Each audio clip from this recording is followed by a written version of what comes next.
I'm from Quincy. But I'm all around. I do pool work.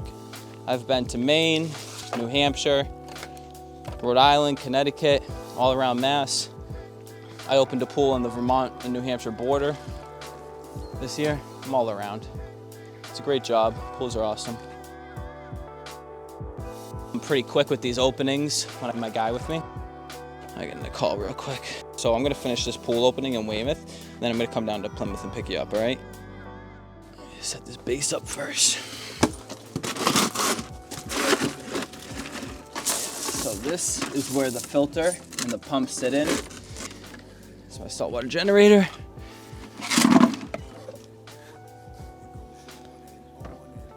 So this is your filter cartridge. This is what absorbs all the dirt and debris and everything. It's what you clean off once every month, just so the return jet stays powerful.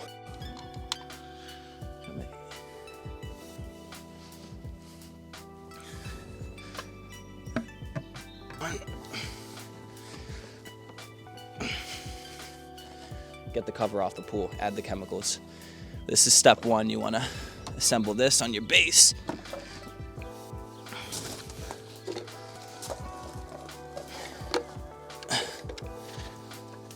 I got my cartridge, my filter together. I'm gonna twist it into place on this base. Got all my O-rings. When I close the pool, I put them all in right here. Reassemble. So these O-rings, they go in the different fittings.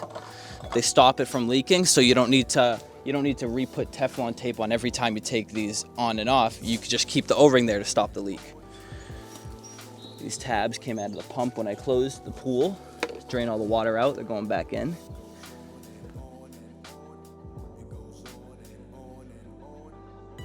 What he was doing, especially when it comes to building. So I do the openings, closings, I fix leaks, liners, I can build, all that stuff.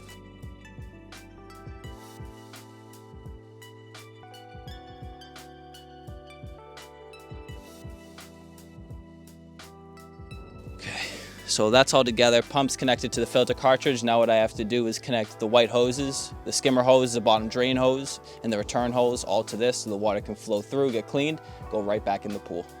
First thing I'm gonna do is connect it to my ball valve. This is something that you could do on your own, but a lot of people like to let us handle it because you never know what could go wrong or what could break during the winter. Any little piece of this, could just eventually through time, an O-ring could wear, one of these the twisty parts could snap, and it just happens. So a lot of people like to let us do it because they know we come prepared.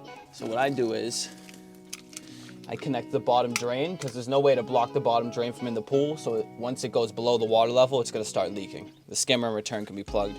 So I connect the bottom drain to the ball valve and I twist the ball valve to close the bottom drain port. So once I get connected to it, I can drop it down, it won't leak anywhere.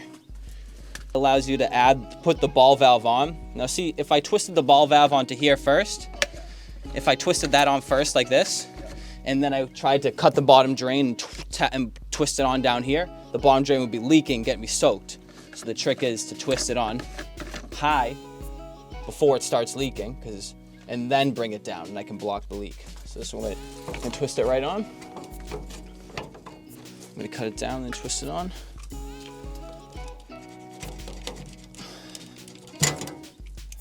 I just use some rope from Home Depot to tie it up. See what happens when you bring it down? It starts leaking, there's no way to block that. So if you tried to twist it on down here, you'd be soaked. That's why I'm gonna twist it on high up here. So now that that's on, I got the close symbol here, I can put it down here without getting soaked. Bottom drain taken care of. This is your saltwater generator right here. This is a saltwater generator, water passes through, and then this, whatever process this does, creates chlorine in the pool using the salt. And then this screen right here, this is one of the older saltwater generators, but this screen tells you how much salt to add to your pool. It helps you control the level of purification. Yeah.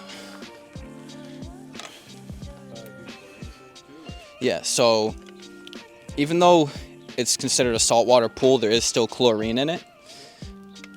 the salt creates chlorine automatically. Once you add the salt and it passes through here, it creates chlorine, so you don't have to add chlorine tabs through the year. So it's still a chlorine pool even though there's salt in it. So now I'm just gonna reconnect this one. Still twisting all this stuff back together. Now I'm gonna connect the return line to the saltwater generator. Okay, pump is mostly set up now. All the lines are connected. I just need to go up there. Once I get the cover off, the return inside the pool, the return jet is plugged with the plug that comes off of here. It actually acts as a plug for that during the winter. So once I get the cover off, I can take that plug on, put it in here, and I can actually turn the pump back on. But if I did that right now, the water would just flow out of here. So I'm gonna reconnect these wires to the saltwater generator. This is what tells the screen how much salt to add to your pool. Without these connected, it wouldn't work. So I should have put a little rope in the middle here and tied it to the deck. That's why I fell on this side. But besides that, they took care of, you can tell they took most of the leaves off. So I'm just gonna scoop the leaves, empty the water bags, and pull the cover off. Yeah, so by the time I leave here, because the cover fell in, it might be a little dirty, so I'm gonna tell them to run the pump for a day. When you open it, you wanna circulate the chemicals for a while, then you go back to your normal routine of running it, 6 hours to 8 hours a day. So yes, I'm an official pool guy, and I plan on keeping it that way. We just need the cover off now, fold it up, and the chemicals to go in the pool, and they'll be all set.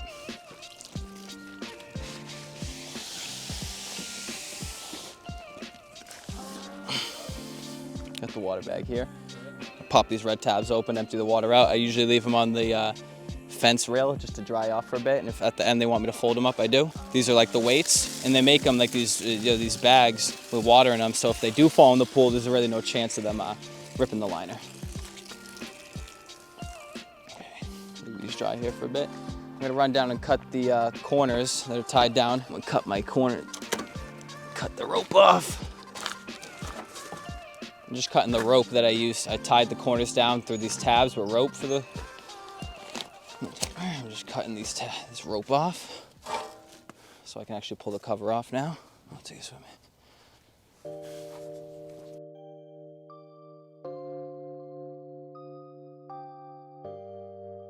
Cut my corner ropes off. I'm just gonna pull it. So you can see how clear the water is. It's just that rainwater in the leaves. So I'll scoop the leaves. With the chemicals and the pump running, it'll clear it right up in a day. So that's what I'm doing is scrubbing the chemicals around.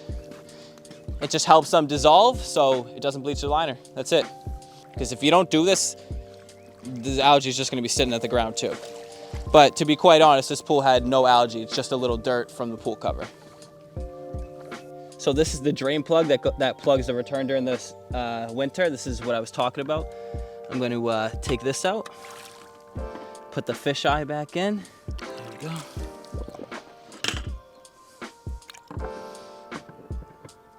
Skimmer basket and the skimmer door back in.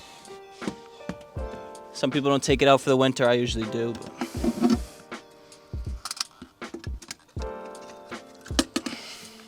Now I'm going to go set the pump up. I'm gonna put the drain plug back in and get it to turn on. We're gonna have it just suck off the bottom drains. If you can see the two white drains down there in the pool, because the water's not up to the skimmer yet. If we tried sucking off the skimmer, it would just let air into the pump and freeze the system up. So until they fill the water up, we're gonna have it just running off the bottom drains. What I'm gonna do is start plugging it in. Okay, good. So everything's all set up, it's connected. We're gonna turn the pump on, check for any leaks, see if I have to tighten any of these fittings a little bit more.